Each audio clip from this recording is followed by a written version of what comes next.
Hola, ¿qué tal amigos de Energía MX? Hoy nos acompaña Luis Serra, director ejecutivo de la Iniciativa de Energía de la Escuela de Gobierno y Transformación Pública del Tecnológico de Monterrey. Considerando el apagón masivo que se suscitó el pasado 28 de diciembre, desde su perspectiva, ¿cuál es el panorama actual del sistema eléctrico nacional? Mira, yo creo que la lección que dejó este evento del pasado 28 de diciembre de 2020, más allá de, y coincido con los pocos analistas que han comentado que la causa real del evento, dado que no la conocemos, pues realmente no abona efectivamente a la discusión de la pregunta que planteas y que es central, ¿no? O sea, ¿qué va a pasar con el sistema eléctrico nacional? ¿En qué condiciones se encuentra?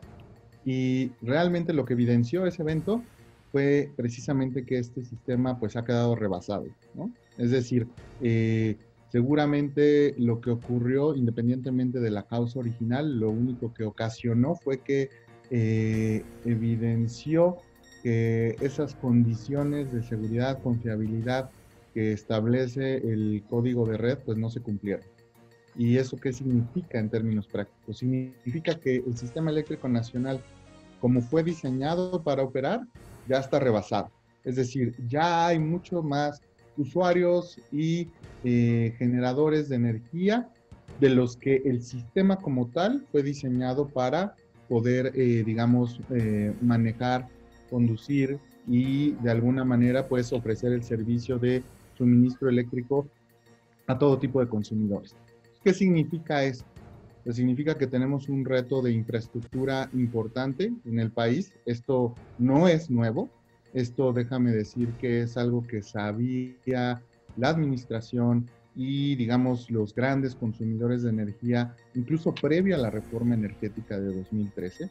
Se sabía que ese sistema eléctrico nacional necesitaba desarrollarse más para poder acomodar las necesidades de demanda esperada a futuro, y precisamente por esa razón, y dado el crecimiento esperado que iba a tener el consumo de electricidad en los siguientes 15, 20 años en el país, pues precisamente por eso se planteó un mecanismo para poder, digamos, financiar esos grandes proyectos de infraestructura que iban a darse en el sistema eléctrico nacional, tanto desde la perspectiva de generación como en la perspectiva de transmisión y distribución. En algún momento esos montos para 2013 ya sabíamos que de alguna manera iban a estar rondando los 2 billones de pesos. Eso, déjame volverlo a repetir, son 2 billones, 2 millones de millones, ¿de acuerdo? Entonces, es una cantidad que definitivamente el Estado mexicano no podía, digamos, solventar, menos bajo unas condiciones cada vez más complejas en términos de sus finanzas públicas. Y por lo tanto es que ahí fue cuando se decidió que en concordancia con lo que sucede en otros países en el mundo, pues podía permitirse que de alguna manera empezaran a participar agentes privados en proyectos de generación y en licitaciones de proyectos de transmisión que corresponden a el monopolio que ejerce, en este caso, el Estado a través de Comisión Federal de Electricidad.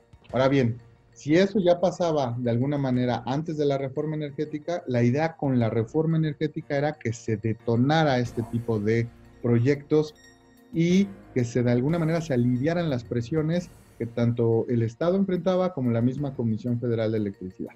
¿De acuerdo? ¿Qué pasa aquí? Pues que llegamos a un periodo en el que vimos resultados tangibles, palpables de este esfuerzo. Esos resultados fueron establecidos a lo largo de varios mecanismos, pero principalmente quiero resaltar dos de ellos. Uno fue precisamente el de las subastas de largo plazo de generación de electricidad, en la cual se dio lugar a pues no solo una inversión importante en energía renovable, que de acuerdo a la misma al registro de los libros blancos de la Secretaría de Energía, pues ascendió a 9,000 millones de dólares en ese periodo, sino que también tuvo un impacto en términos de los costos, el precio que CFE estaba, digamos, de alguna manera enfrentando para poder suministrar electricidad a sus consumidores y en este caso específico al suministrador básico, ¿no? Es decir, a ti y a mí en tu casa, ¿no?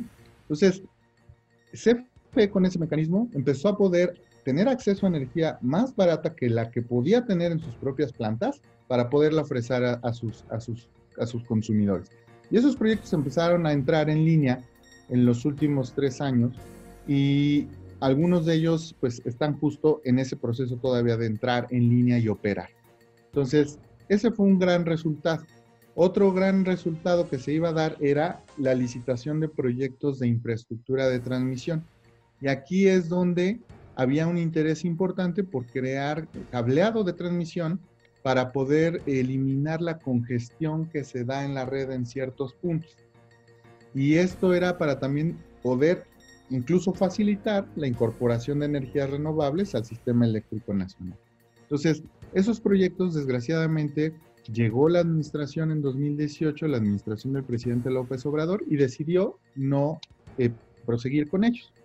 Entonces, ahí es donde empezamos a ver justo cómo ese tipo de decisiones empiezan a finalmente cobrarle factura a esta administración. Y esa factura la estamos viendo, pues yo te diría el día de hoy de una forma más palpable, pero no nos olvidemos que esto ya había ocurrido en Yucatán el año anterior, precisamente. Y ya había ocurrido en Yucatán y prometió también el presidente López Obrador que no iba a volver a ocurrir y volvió a ocurrir esta vez en Tamaulipas. Eso, digamos, más allá de que esas promesas no pueden hacerse, ni el presidente López Obrador, ni ningún otro tipo de autoridad en el mundo, nunca puedes prometer que no va a haber un apagón. Más allá de eso, lo que está evidentemente, digamos, dejándonos de lección esto es que sí necesitamos replantearnos el modelo que está tomando la actual administración para el sector eléctrico.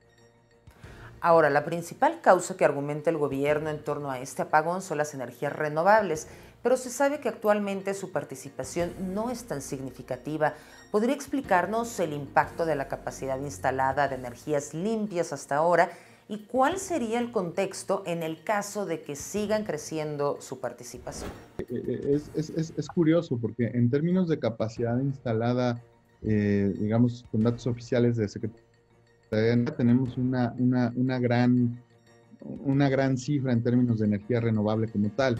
Gran parte de esa energía limpia está comprendida por la energía hidro, ¿no? Las hidroeléctricas. Hidroeléctricas pues no son consideradas como energía renovable, ¿no?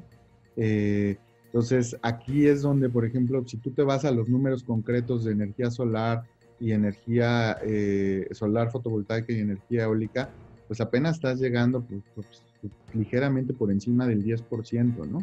Entonces, realmente no estás en un monto importante, ¿no? Ahora, ¿qué sí es lo que debe ocurrir? Y este fue uno de los señalamientos del director general de la Comisión Federal de Electricidad, y me parece importante retomarlo porque creo que si bien la forma en que lo usa es incorrecta, el trasfondo, lo que dice, es bastante importante para el futuro del sistema eléctrico nacional y de la incorporación de energías renovables en la matriz.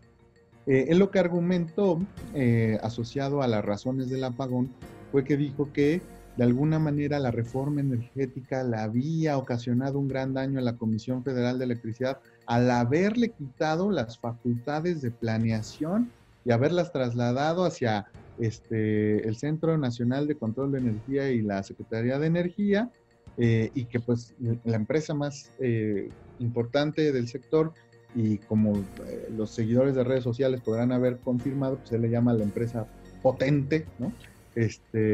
Pues no puede quedarse sin esa facultad de planeación.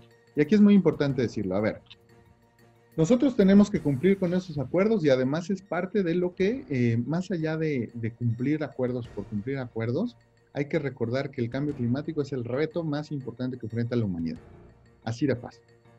Ese cambio climático tiene impacto sobre la población global y en específico tiene más impactos sobre población vulnerable. Gran parte de esa población vulnerable está situada en países que tienen una población importante en sus costas y que además puede tener asociadas otro tipo de vulnerabilidades como marginación, pobreza, etc. Bueno, pues México es uno de esos países. México es uno de los países que ante el cambio climático podría y puede, y lo sufre de alguna manera, pues consecuencias muy fuertes sobre su población, ¿no? Entonces, en este sentido, es conveniente para el país sumarse a estos esfuerzos para, digamos, combatir el cambio climático. Pero por otro lado, la energía renovable ha tenido un avance sumamente importante en términos de su costo-efectividad y en términos de si puede o no competir con otro tipo de fuentes convencionales de generación eléctrica. Y lo hace, tan lo hace que uno de los resultados de esas subastas eléctricas nos mostró que proyectos de generación a largo plazo de energía solar fotovoltaica y eólica en México tuvieron un precio promedio de $20 por megawatt hora, ¿no? Entonces, ese es un precio bajísimo que pues ninguna de las centrales de CFE tiene, ¿no? Entonces, realmente nos conviene por el tema de cambio climático, es redituable económicamente, ¿no? Tiene menos impactos, menos externalidades, técnicamente hablando, sobre la población. Y por otro lado, pues están estos compromisos que tenemos en las arenas internacionales y que nos puede afectar en una manera, digamos, geopolítica si no los empezamos a atender. Entonces, ¿qué es lo que debe hacer entonces el Estado mexicano en este sentido? Hacer la planeación del sistema eléctrico nacional entendiendo que la participación de las energías renovables va en aumento, tiene que ir en aumento. A nivel global lo está haciendo. Es una dinámica de la cual no nos podemos escapar. Más allá de eso, déjame decirte la principal razón por la cual necesitamos seguir alimentando nuestra, digamos, diversificación de la matriz energética hacia fuentes no convencionales, en específico limpias, porque la demanda global por electricidad se va a incrementar de manera ingente hacia mitad de siglo. El mundo en su conjunto está teniendo una demanda por artículos de satisfactores de vida, de necesidades que conllevan un mayor consumo de electricidad. Y esto se ve agravado por procesos industriales de digitalización, de automatización, de movilidad eléctrica, que sustituye la combustión de fuentes convencionales de energía, es decir, el motor de combustión para empezar a utilizar transporte eléctrico. Entonces, eso va a poner más presión todavía en el Sistema Eléctrico Nacional de México en el futuro. Entonces, ¿cómo podemos empezar a ayudarlo a que esa planeación sea orgánica, entendiendo que necesitamos incorporar esas fuentes renovables y que además México tiene un potencial, como pocos países lo tienen en el mundo, en términos de ese tipo de fuentes de energía? Entonces, ahí es donde necesitamos empezar a reconvertir esta idea de que el sistema eléctrico nacional solo pasa por una entidad que es digamos, el actor preponderante del mercado eléctrico mayorista, en este caso que es la Comisión Federal de Electricidad. Lo es un actor importante, pero eso no implica que ellos deban de tomar estas decisiones de planeación. Esas deben de recaer en el Estado mexicano, entendiendo que privados y otro tipo de asociaciones público-privadas pueden suceder en el camino, incorporando cada vez más energías renovables para conducirnos a una arquitectura moderna de ese sistema eléctrico nacional. Agradecemos a Luis Serra, director ejecutivo de la Iniciativa de Energía de la Escuela de Gobierno y Transformación Pública del Tecnológico de Monterrey, haber estado con nosotros y los esperamos en una próxima emisión. Mantener la confiabilidad de tus activos e incrementar la disponibilidad de tu planta se complica cuando enfrentas múltiples problemas a la vez. Esto impide que tu planta opere en condiciones óptimas y además ubicar a los responsables y comunicar la información necesaria generalmente es un desafío. Ante retos como el anterior, Emerson presenta Plant Web Optics, una nueva plataforma de gestión de activos diseñada para un entorno de trabajo alineado con la industria 4.0. Al mostrar en un solo lugar datos de los activos que requieren atención, como los equipos rotativos, de instrumentación, de control, de proceso y válvulas, genera una visión holística que permite conocer en qué estado se encuentra tu planta.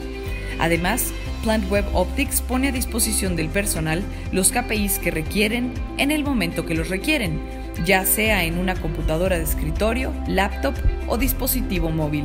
Esto acelera la toma de decisiones, la comunicación entre áreas o departamentos y por lo tanto la productividad. La información necesaria en el momento preciso, a la hora correcta. Esa es la promesa de Plantweb Optics.